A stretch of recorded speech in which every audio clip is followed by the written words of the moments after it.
Contrary to popular belief, Marcus Garvey was not a Pan-African, nor was the Universal Negro Improvement Association. Are there similarities? Definitely. Just as it could be said that the movement espoused civil rights, but it did not endorse neither philosophy.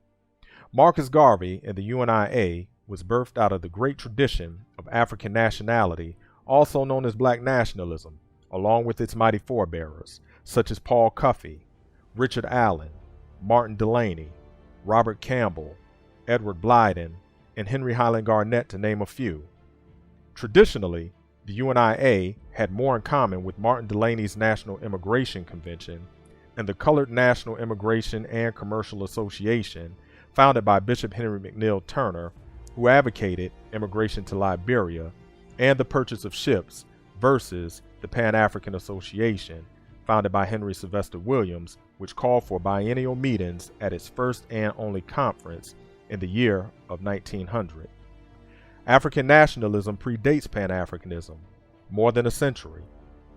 In 1773, 4 slaves addressed the legislature of Boston to submit to such regulations as may be made relative to us until we leave the province, which we determine to do as we can from our joint labors procure money to transport ourselves to some part of the coast of Africa, where we propose a settlement.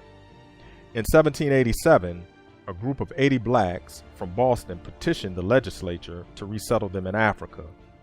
During the 1800s, men such as Delany ascribed to the same thought. In addition to the bylaws of the African Civilization Society's constitution, he drafted 3 articles for Garnett's society.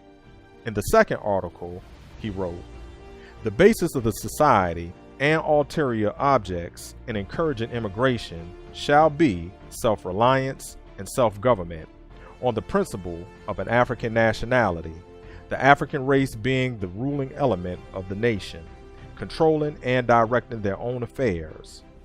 Blyden once wrote, "An African nationality is the great desire of my soul. I believe nationality to be an ordinance of nature, and no people can rise to an influential position among the nations without a distinct and efficient nationality." And Garnett, presiding over the African Civilization Society, is quoted in the Weekly Anglo-African, "Resolved that this meeting recognize in the special qualities of the African race the promise of an African nationality, and anticipates in that nationality a valuable element in the commonwealth of nations."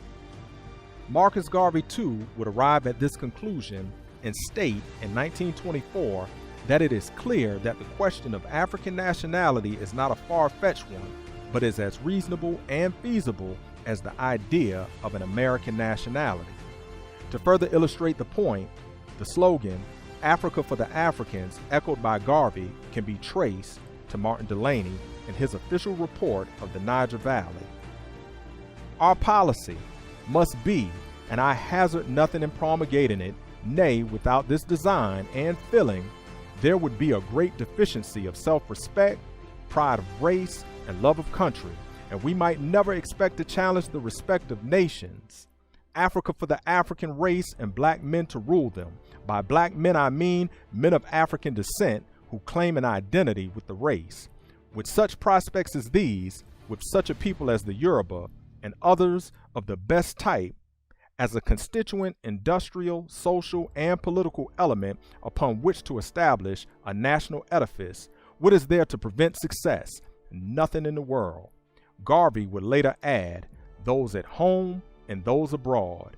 He also remarked, "For 5 years, the Universal Negro Improvement Association has been advocating the cause of Africa for the Africans, that is, that the Negro peoples of the world should concentrate upon the object of building up for themselves a great nation in Africa." Du Bois, at the Pan-African Congress of 1927, adopted the slogan after previous congresses and the first conference held in 1900, but did not ascribe to its core tenet of building up for themselves a great nation in Africa.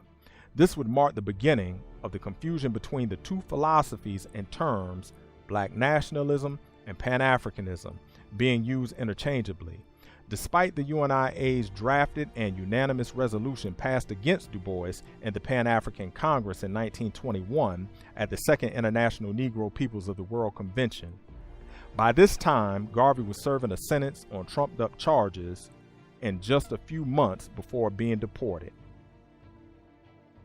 The infrastructure of the Universal Negro Improvement Association shares many aspects of its respective progenies. The Garvey movement maintained the tradition of holding conventions versus conferences and congresses held by the Pan-African movement. Organizationally, Liberty Hall meetings mirrored the African Civilization Society and local chapters of the Liberia Exodus Association, with the opening hymn, "From Greenland Icy Mountains," the reciting of the Book of Psalms, chapter 68, verse 31, "Princes shall come out of Egypt, Ethiopia shall soon stretch out her hands unto God." The Pan-African movement took a totally different course. It was one of the first integrationist organizations of the 20th century. The Pan-African movement was financed by Europeans dating as far back as the first Pan-African Conference held in 1900. Today, Pan-Africanists proudly embrace and display the colors of the red, black, and green flag of the UNIA movement and use the slogan, "Africa for the Africans," coined by Martin Delany, which are standards of black nationalism. Is there a difference between the two movements? Absolutely. The first Pan-African Conference was held by Henry Sylvester Williams in Manchester, England, July 1900. Yet, a Chicago newspaper 7 years earlier, in 1893, considered the Congress on Africa to be the first Pan-African Conference. The Great Congress was unquestionably one of the most notable convocations of recent years in any country. We have had Pan-Presbyterian, Pan-Methodist, Pan-Anglican, Pan-Missionary, and Pan-Congregational councils, but none signified more than this Pan-African Conference. The Chicago Congress on Africa was held during the same time as the 1893 Columbian Exposition in Chicago, commonly referred to as the World Fair. The fair's purpose was to showcase the contributions of world people, but minus the major role people of African descent played, at least not in a positive light. In opposition to the World Fair, the black community attended the Congress on Africa, which was held simultaneously in Chicago. Subjects ranged from history, religion, and civil rights. It was convened by white theologians who invited a cross-section of black leadership. The next biennial Congress would be held in Atlanta, Georgia, which coincided with the Cotton, States, and International Exposition. This is the same exposition where Booker T. Washington gave his famous Atlanta Compromise speech. Despite Garvey's admiration for Washington, his message to the black nationalists in his speech was, "Those of my race who depend on bettering their condition in a foreign land, or who underestimate the importance of cultivating friend relations with the southern white man, who is their next door neighbor, I would say, cast down your bucket where you are. Cast it down, making friends in every manly way of the people or races by whom you are surrounded." Washington held his own Pan-African Conference in 1912, a year after the passing of Henry Sylvester Williams. During the time of the two Congresses, Henry Sylvester Williams had settled in America from 1891 to 1896. In an editorial, Timothy Thomas Fortune, journalist, activist, and Congress on Africa participant, gives an account of fostering the initial idea of a Pan-African Conference, March 1906. Some 10 years ago, Mr. Fortune suggested that the time was right for a Congress, out of which might be evolved an association of the Africans and the descendants of Africa from all parts of the world. A West Indian residing in New York at the time the suggestion was made seized upon it and after a while issued a call for such a Congress. To support Fortune's claim, Bishop Alexander Walters, who played a major role at the Congress on Africa in 1893, was elected president of Williams Pan-African Association at the conference. The Pan-African Association appears to be modeled after the Afro-American Council, which was from 1898 to 1907, founded by T. Thomas Fortune and Bishop Alexander Walters. The Afro-American Council was established after the defunct Afro-American League, which too was founded by T. Thomas Fortune in 1887 to 1893. It was an all-black civil rights organization and predecessor to the Niagara Movement and the National Association for the Advancement of Colored People, which Walters served as a member. Walters states that the Pan-African Association's constitution, adopted at the conference, was similar to that of the Afro-American Council, which Walters currently served as president and Fortune as secretary. Early African nationalists like Alexander Crummell and Edward Wilmot Blyden, who were instrumental in a national homeland for blacks in Liberia, were critical of the Afro-American Council, which was openly against the immigration movement. Crummell and Blyden denounced the term Afro-American. It was the belief that a new caste system was being developed. Crummell, in his words, considered it a fanatical and conceited junto, more malignant than white men pushing themselves forward as leaders and aristocrats of the race, and at the same time repudiating the race. And what is the basis of their superiority? Bastardy.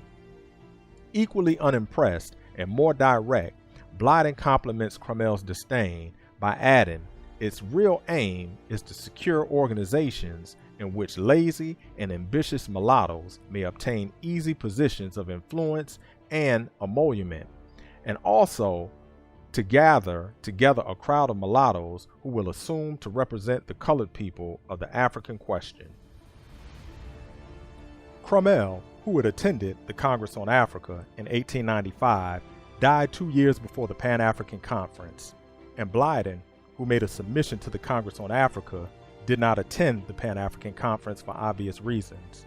He believed in a more exclusively race philosophy to help redeem Africa and build an African nationality. Blyden was suspicious of Williams. In 1908, in a letter to the Liberian Council, he accused Williams of interfering in the South African struggle for independence.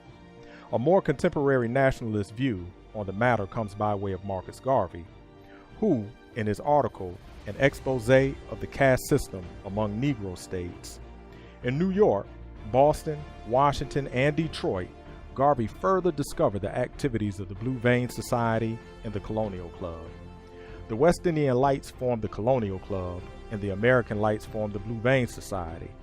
The Colonial Club would give annual balls beside regular or monthly soirees, and no one less than quadroon would be admitted. And gentlemen below the complexion were only admitted if they were lawyers, doctors, or very successful businessmen with plenty of cash, who were known to uphold the caste aristocracy. Could this be said of the Pan-African Conference and its association? Williams' marriage to a European. 1/3 of the conference attendees was made up of Europeans. 1/4 of the Pan-African Association's executive board was European. Its major funding source came from white philanthropists. Some notable philanthropists who financed the conference and association was Sir Harry Johnston, who played a pivotal role in brokering the deal to divide Africa at the Berlin Conference, commonly referred to as the Scramble for Africa. The Fabian Society were contributors, which is a democratic socialist movement. It was named after Fabius Maximus, commonly known as the Delayer, who defeated Hannibal by gradually prolonging the war. Its coat of arms logo is of a wolf in sheep's clothing. The society had a patronizing view of people of color, although Williams would join the society in 1905. The collapse of the association came shortly after the conference, while Williams and Walters were outside of the UK organizing chapters. Frank Colenso, treasurer of the association, was at the center of the dissolution of the organization. The next attempt of holding a Pan-African conference was the International Conference on the Negro, hosted by Booker T. Washington. Du Bois, by 1919, will hold the next gathering, distinguished as the Pan-African Congress. He would hold 4 congresses leading up to the historic Pan-African Congress held in 1945, which he served as co-chairman and was recognized as the father of Pan-Africanism by his newly Pan-African constituents. His first 2 congresses, in 1919 and 1921, were financed by the NAACP, which he received the Spingarn Medal in 1920, named after Major Joel E. Spingarn, chairman of the NAACP, but more importantly, he served as a post-war intelligence officer. Under his chairmanship, the NAACP maintained its intelligence files on the Garvey movement. With imprisonment, deportation, reincorporating the UNIA in 1929 in the Great Depression, the association remained steadfast in its pursuit for an African nationality. Like early nationalists such as Bishop Turner's endorsement of the Butler Bill to establish a nation outside of America in the late 1800s, so did the Garvey movement, who supported Senator Theodore Bilbo's bill to repatriate in the 1930s. As for Du Bois, the Pan-African movement had stalled by 1927, but was given a thrust in the 1940s onward. The new push came by way of some of Garvey's detractors, George Padmore, former follower of Russian communist Joseph Stalin, and C.L.R. James, follower of Leon Trotsky and former member of the African Blood Brotherhood, the black wing of the Communist Party, founded by Cyril Briggs, who too played a role in Garvey's trial and deportation. Though Garvey made a financial contribution to Padmore and James' International African Service Bureau in 1937, which diametrically opposed Garveyism, the two openly heckled him at Hyde Park, also known as the Speaker's Corner. In Padmore's words, the IASB supported the demands of Africans, Asians, and other colonial people for democratic rights, civil liberties, and self-determination. Although active members of the Bureau was confined to Africans and people of African descent regardless of nationality, political creed, or religious faith, who accepted its aims and abided by its constitution, Europeans and others who desired to demonstrate in a practical way their interest in Africa's welfare were permitted to become associate members, while officers of the IASB realized that a subject people must assume the major responsibility in their struggle for self-government. They were definitely opposed to racial exclusiveness. It was Padmore and Briggs who put out premature and scathing obituaries of Marcus Garvey in May 1940, while he was convalescing in England from a stroke he previously suffered. The UNIA had to put out an article to dismiss the claim. Days after reading deplorable remarks made of his death, Garvey succumbed to another stroke and passed on June 10, 1940. It was Padmore's belief, where Du Bois differed from Garvey, was in his conception of the Pan-African movement as an aid to the promotion of national self-determination among Africans under African leadership for the benefit of Africans themselves. Marcus Garvey, on the other hand, looked upon Africa as a place for colonizing Western Negroes under his personal domination. As a result, there was never any basis for collaboration between Garvey and Du Bois, who, in their respective spheres, were then the two outstanding Negro leaders in the Western Hemisphere. Padmore also adds that before the Fourth Pan-African Congress took place in 1927, several events occurred which were destined to have far-reaching effect both upon the future development of the Pan-African movement and Anglo-African relations in West Africa. First, Garvey's Black Zionism collapsed even before the Negro Moses set foot in the Promised Land of Africa. Not just Garveyism, but African nationalism in general was minimized to what is commonly referred to as the Back to Africa movement or Black Zionism. Other Pan-Africanists went on the attack as well, such as C.L.R. James, who said, "True, he attacked lynching, he formulated militant demands, equal rights for Negroes, democratic liberties, etc., but the program was essentially back to Africa. It was pitiable rubbish, but the Negroes wanted a leader, and they took the first that was offered them." Unquestionably, at the 1945 Pan-African Congress, it was a changing of the guard from its inception in the West to the African conception, though it maintained many of its tenets. Kwame Nkrumah, noted for his leadership at the conference, credits Marcus Garvey for his inspiration in saying, "I read Hegel, Karl Marx, Engels, Lenin, and Mazzini. The writings of these men did much to influence me in my revolutionary ideas and activities, and Karl Marx and Lenin particularly impressed me as I felt sure that their philosophy was capable of solving these problems.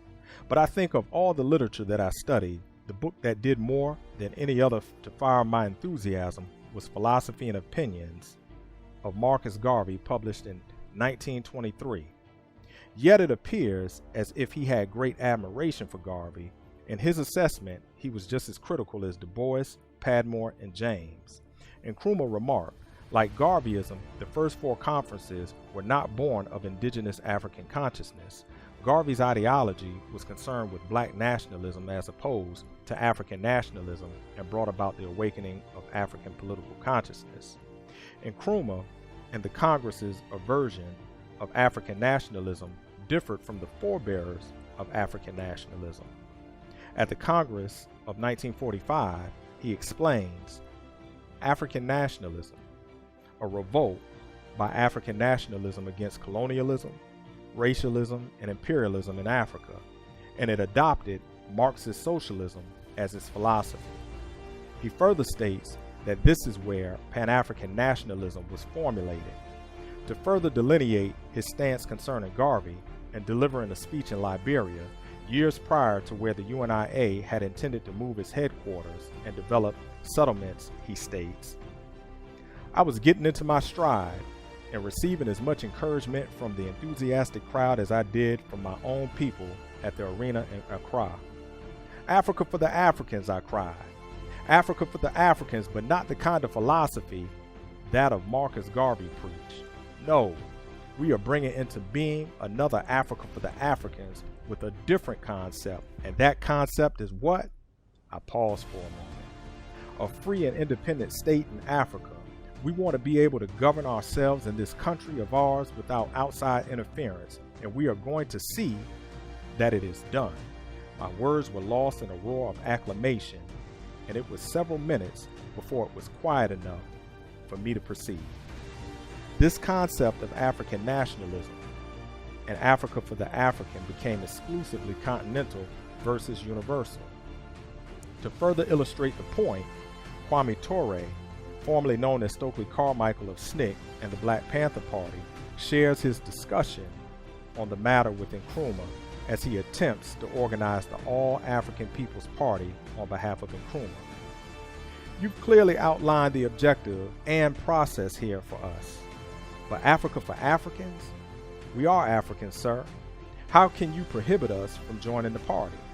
I said I'd be willing, honored to devote a lot of time to working to establish at least the basis for organizing branches of the All-African People's Revolutionary Party in the Western Hemisphere. He was skeptical, saying the program was really addressed to the continent.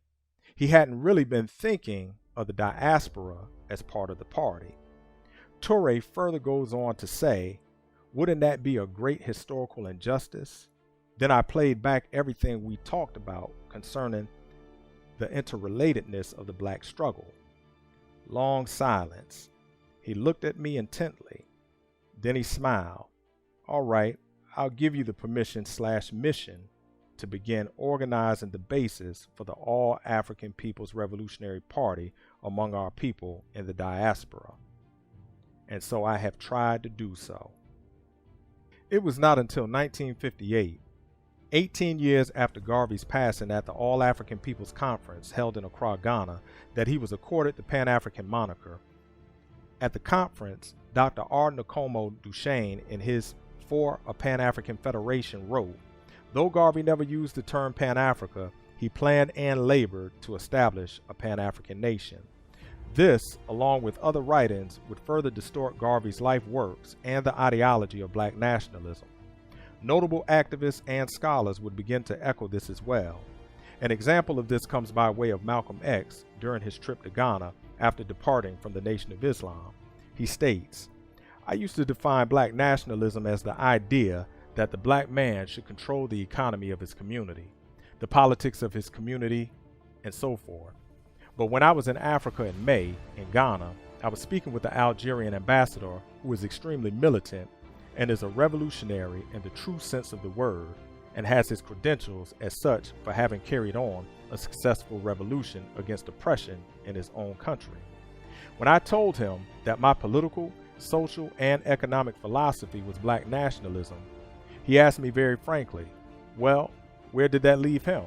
Because he was white. He was an African, but he was Algerian, and to all appearances, he was a white man. And he said, if I define my objectives as the victory of black nationalism, where does that leave revolutionaries in Morocco, Egypt, Iraq, Mauritania? So he showed me where I was alienating people who were true revolutionaries dedicated to overturning the system of exploitation that exists on this earth by any means necessary.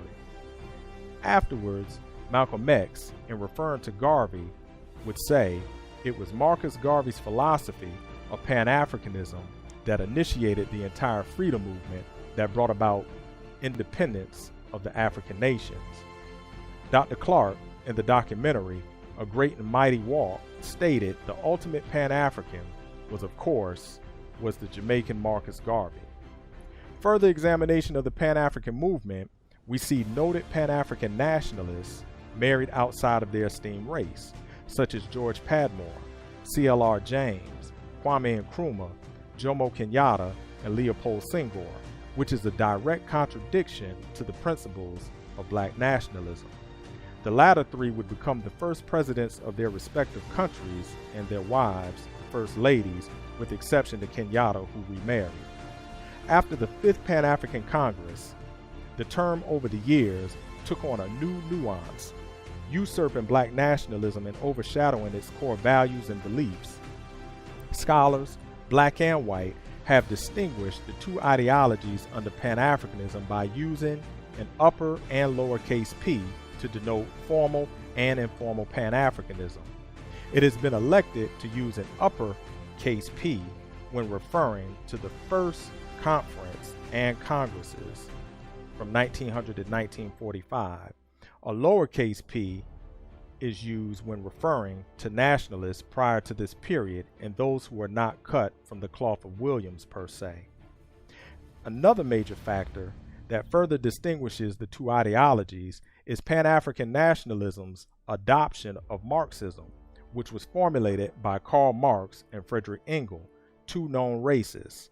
Garvey made his assertion about Karl Marx's philosophy. Communism is a white man's creation to solve his own political problems and economic problems. It suggests the enthronement of the white working class over the capitalistic class of the race. It was conceived by white men who were in sympathy with the economic struggles of their own white masses. It was never conceived and originally intended for the economic or political emancipation of the blacks, but rather to raise the earning capacity of the lowest class of white workers. We find by the mid-20th century, Marcus Garvey and black nationalism became overshadowed by the wave of Pan-Africanism and its approach to African unity. Because of Garvey's position regarding race, politics, and historical context, this excludes him indefinitely from what is termed as Pan-African nationalism. Though beclouded by scholars, activists, sympathizers, and opportunists, Garvey's ideology still remains relevant in the hearts and minds of black nationalists and Pan-Africanists alike. This segment is not to be divisive nor negate the role and history of Pan-Africanism or Pan-African nationalists who tirelessly gave their lives for Africa and her people, but to clarify misleading perceptions of Marcus Garvey and black nationalism. To learn more about Marcus Garvey, Garveyism, and black nationalism, subscribe to our channel and join the Marcus Garvey Society on Facebook. One God, one aim, one destiny.